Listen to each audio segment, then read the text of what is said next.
What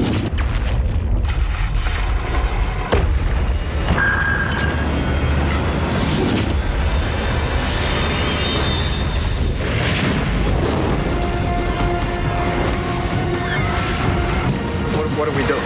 Running would be a good idea. Godzilla, rated PG-13. Science cannot explain him. We're looking at the dawn of a new species. Technology cannot stop him. The heat seekers can't lock, sir. But unless we outthink him, We believe it may be hiding inside one of the buildings, but You don't know for sure. we won't survive him.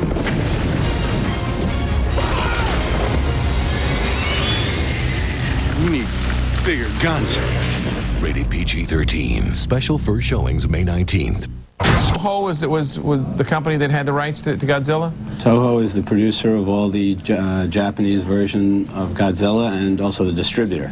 So how did you, I mean, and they've held it since '54. I would imagine this is the same thing, and I guess I'm a little older than you. I remember watching this on the $1 Million Movie on Channel 9 here in New York, which used to be KHJ out in Los Angeles. They'd run it continuously.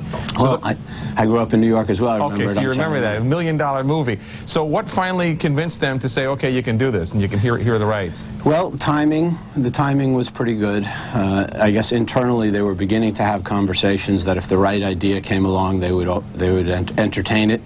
And they were happy with the proposal that we made. We presented to them the notion that this was probably 8 or 9 years ago. We said that the time was right to do a big budget American version, high-end special effects summer release version of the film, and that we would take it seriously and that we would be respectful of the legend.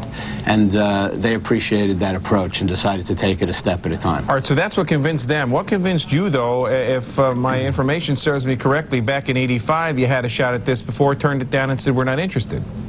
Actually, I first had the idea in '89. All right, TriStar originally had a shot at it, did it not? No, I don't think so. But my information says TriStar originally passed on the project, citing lousy business generated the last time and hit the big screen in 1985. That's true. TriStar did originally pass on the project. All right, so what was different this time? It's all individuals in the movie business, like most business. You know, the people that were running the studio at that particular time may not have seen commercial potential there. They may not have thought it would have made a great film. Ultimately, at the time, Peter Guber was running the studio. When he heard the idea, he got very excited and thought it would make a good film. In 1989, that was just when you were seeing the beginning of the trend of what is now summer event films based on icons and legends. You had Terminator 2 being made, and also you had morphing technology, the beginning of computer-animated special effects. So you're starting to see a trend towards higher-end special effects and bigger event summer movies. This film is going to be released in excess of 7,000 screens. Back then, if a film was released on 3,000 screens, that was considered a very wide release. Yeah, I heard like 7,300 screens, something like that. And climbing. Yeah, let me ask you, the studio purposely has chosen not to show the entire monster in any one ad or trailer. How come? Well, this was initially the notion of the filmmakers Roland Emmerich and Dean Devlin. They felt that the look of the creature was very important, and they wanted to preserve revealing it to the public. And this was just an obstacle that Sony had to overcome. I think they've done a good job of creating like a striptease type of marketing campaign here, where they reveal pieces of the creature every couple of weeks. Pieces of him. Is he a nice guy, in a word?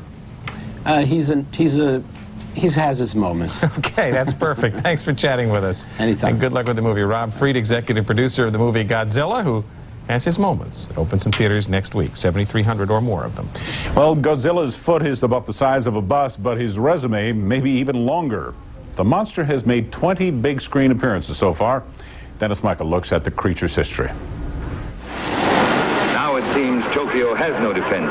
The original Gojira clambered out of Tokyo Bay back in 1954. He became Godzilla, king of the monsters, for a U.S. audience in 1956, when an American producer bought the rights and stitched in some new English-language footage of Raymond Burr playing a wild and crazy American reporter named, yes, Steve Martin, for a grand total of $100,000. Godzilla has been a passing interest in the U.S., but an absolute phenomenon in Japan, spawning 22 sequels and some competitors, like the prefab replacement Mechagodzilla. You're mistaken if you think your powers are a match for Mechagodzilla. And they toyed with the idea of letting the monster talk, kinda, in Godzilla vs. Gigan. Something funny going on. You better check.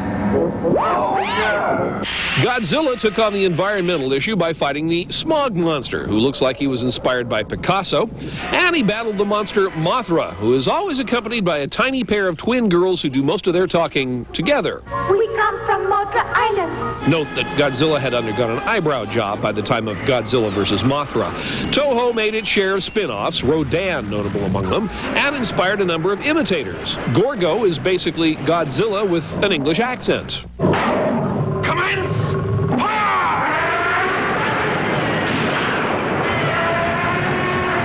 And London Bridge is falling down. And that Godzilla monster movie structure continues well into the 90s. Look at Tremors, a recent Universal picture that has a strong comic undertone. Must be a million of them. Nope, just one. Often imitated but never equaled, now he has been remade by the Independence Day team of Dean Devlin and Roland Emmerich. Thanks to computer animation, he's faster, smarter, more animalistic, more powerful, less an awkward stuntman in a rubber suit. Dean Devlin was concerned that the faithful fans of the King of the Monsters understand the update. I think that when the real fans see this movie, they're going to realize that, yes, this is not like the 22 sequels, but it is very much in the spirit of the first Godzilla movie. And in essence, we feel that it's more respectful to have a new creature than to mess around with the old one. So the idea wasn't to laugh at the new Godzilla, not that there aren't a few laughs in the new movie. When you're dealing with a 200-foot lizard, the comedy is inherent. You don't need to put a neon sign and say, hey, isn't this funny? It's funny, it's scary, and it's exciting all at the same time. In any case, long live the king. Dennis Michael, CNN Entertainment News, Hollywood. Everything you ever wanted to know. Coming up in